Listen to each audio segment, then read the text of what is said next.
ಮೈಸೂರು ನಗರದಲ್ಲಿರುವ ವಿಎ ಅಂಗಡಿಯಲ್ಲಿ ಸಂಪೂರ್ಣವಾಗಿ ಕನ್ನಡವನ್ನು ಕಡೆಗಣಿಸಿ ಆಂಗ್ಲ ಭಾಷೆಯಲ್ಲಿ ವ್ಯವಹರಿಸುತ್ತಿರುವುದನ್ನು ಕಂಡು ಮೈಸೂರು ಹೃದಯವಂತ ಕನ್ನಡಿಗರ ಬಳಗದಿಂದ ಕೆಆರ್ಎಸ್ ಪಕ್ಷದ ಒಳಗೂಡಿ ಸ್ಥಳಕ್ಕೆ ಭೇಟಿ ನೀಡಿ ಕಪ್ಪು ಬಣ್ಣ ಹಚ್ಚುವುದರ ಮೂಲಕ ವ್ಯವಸ್ಥಾಪಕರ ಜೊತೆ ಮಾತನಾಡಿ ಎಚ್ಚರಿಕೆಯನ್ನು ನೀಡಲಾಗಿದೆ. ಈ ಸಂದರ್ಭದಲ್ಲಿ ಮೈಸೂರು ಹೃದಯವಂತ ಕನ್ನಡಿಗರ ಬಳಗದ ಸಂಸ್ಥಾಪಕ ರಾಜ್ಯಾಧ್ಯಕ್ಷರು ಡಿಪಿಕೆ ಪರಮೇಶ್ವರ್, ರವಿ ರಾಜೇಂದ್ರ, ರಕ್ಷಿತ್ ರಾಜೇಗೌಡ, ಶಿವಾರಿ, ನಾಗರಾಜ್ ರಾಜಶೇಖರ್ ಇತರರು ಉಪಸ್ಥಿತರಿದ್ದರು.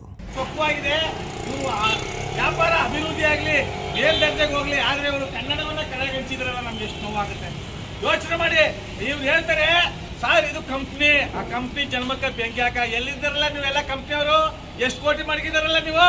ಅಯ್ಯೋ ನಿಮ್ ಜನ್ಮಕ್ಕೆ ಬೆಂಕಿ ಹಾಕ. ನಮ್ಮ ಕನ್ನಡ ನಾಡಿನಲ್ಲಿ ನಮ್ಮ ಕನ್ನಡಕ್ಕೆ ಮೊದಲೇ ಆದ್ಯತೆ ಕೊಡ್ಬೇಕು. ನೀವು ಕಂಪ್ನಿ ಎಲ್ಲೆಲ್ಲಿಂದ ಗುಜರಾತ್, ಬಾಂಬೆ, ಬೇರೆ ಬೇರೆ ದೇಶದಿಂದ ಬಂದ್ಬಿಟ್ಟು ಮುಂಡೆವೆ ನಮ್ಮ ಕನ್ನಡನ ಯಾಕೆ ಕಗ್ಗೊಲೆ ಮಾಡ್ತೀರಿ? ನಮ್ಮ ಹುಡುಗರ್ನ ಯಾಕೆ ನಿಮ್ ಗುಲಾಮರನ್ನಾಗಿ ಮಾಡ್ಕೊಂಡಿದ್ದೀರಿ? ನಿಮ್ ಜನ್ಮಕ್ಕೆ ಬೆಂಕಿ ಹಾಕ ಹೇಳಿ. ನಿಮ್ಗೆ ಮಾನ ಮರ್ಯಾದಿಲ್ವಾ? ಇಷ್ಟು ಹೇಳಿ ನಮ್ಮ ಆಕ್ರೋಶವಾಗಿ ನಮ್ಮ ಬಣ್ಣವನ್ನ ಹಚ್ಚುವುದ್ರ ಮೂಲಕ ಮುದುಕಪ್ಪ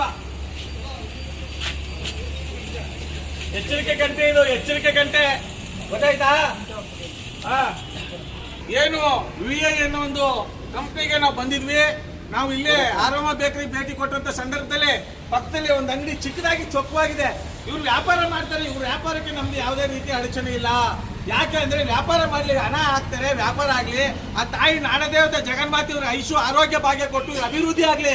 ಆದ್ರೆ ಅವಿವೇಕಿಗಳು ಕನ್ನಡವನ್ನ ಕಡೆಗಣಿಸಿ ಇವರು ನಮ್ಮ ಅಂಗಡಿಲಿ ವ್ಯಾಪಾರ ಮಾಡೋಂಥವ್ರು ಕೇಳಿದ್ರೆ ಸರ್ ಇದು ಕಂಪ್ನಿಯವ್ರಿಗೆ ಮಾಡಿದ್ರೆ ಸರ್ ನಮ್ದು ಏನಿಲ್ಲ ಅಂತಾರೆ. ಕಂಪ್ನಿಯವ್ರಿಗೆ ನೇರವಾಗಿ ಒಂದು ಪ್ರಶ್ನೆ ಮಾಡ್ತೀವಿ, ನೀವು ನಿಜವಾಗ್ಲೂ ಮಾನವೀಯತೆ ದೃಷ್ಟಿಲಿದ್ರೆ ತಮಿಳ್ನಾಡಲ್ಲಿ ನೀವು ತಮಿಳ್ ಭಾಷೆ ಬಿಟ್ಬಿಟ್ಟು ಬೇರೆ ಭಾಷೆ ಹಾಕೈತದೇನ್ರಿ ನೀವು? ನಿಮ್ ಜನ್ಮಕ್ಕೆ ಬೆಂಕಿ ಹಾಕವೆ.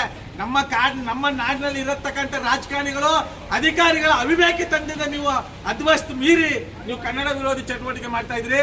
ದಯಮಾಡಿ ಯಾವುದೇ ಒಂದು ಬೇರೆ ಬೇರೆ ದೇಶಗಳಿಂದ ಬಂದಂಥವ್ರು ನಮ್ಮ ನಾಡಲ್ಲಿ ನೀವು ಬದುಕಬೇಕು, ಬಾಳ್ಬೇಕು ಅಂದ್ರೆ ಸುಖವಾಗಿ ಬಾಳಿ 100 ವರ್ಷ ಚೆನ್ನಾಗಿದೆ.